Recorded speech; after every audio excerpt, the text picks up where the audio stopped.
inshuti ya bose yo ni inshuti ya je banyita bibaho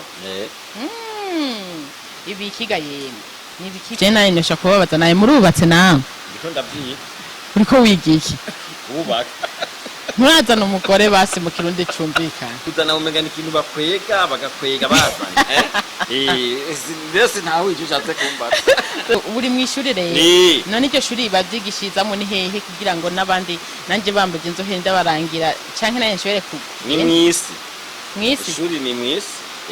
mw'isi nyene ngaha mw'isi isi bigenda gute mwicara hehe muvugira hehe tukicara mw'isi tukicara mu bantu mu bintu mu bantu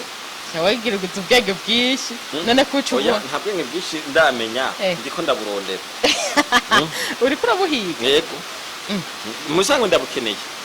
niwa buronka uzombarira nzoca ndakwishura byose uzobukeneye kumba uburo nta nakimunyishura rero nakwishuye oyereka sinatwo wamaje ngo nturubaka ndakwemera ntindubatse mugana ye nguracari ko nguravyiga none ugomba ngira ivyo gira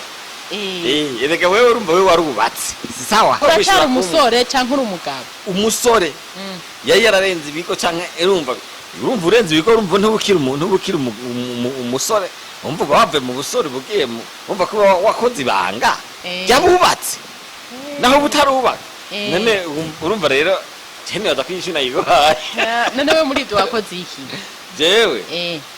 ndacari ko ndavyiga aho rero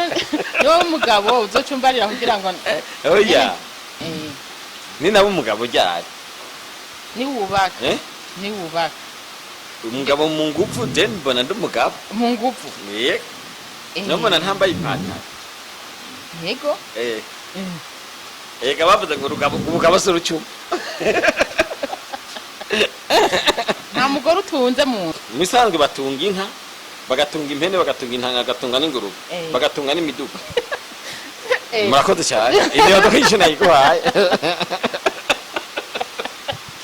mbega mwe mwitwa bandega yeye je banyita bibaho ibi ikiga yene ni biki byose iryo zina risigura bisobanura yuko bibaho kubaka bibaho ntiwubaka bibaho kurongora bibaho no kutarongora bibaho kuzana bibaho no kutazana bibaho gukundana bibaho no kwankana bibaho niko nitwa yo ninde ari kwise iryo zina nagiswe n'isi sha isi na uragowe none byose ni mwisi ntabwo ngowe byose nisi numva byose tubikorera mwisi bikakorerwa mwisi rero isi nayo urumva isi bita amazina ninde yatangwe kuri kwini imisi niyo yari inyisi Jesi ntomoke imisi kujya kuwa mbere kuwa kabiri kuwa gatatu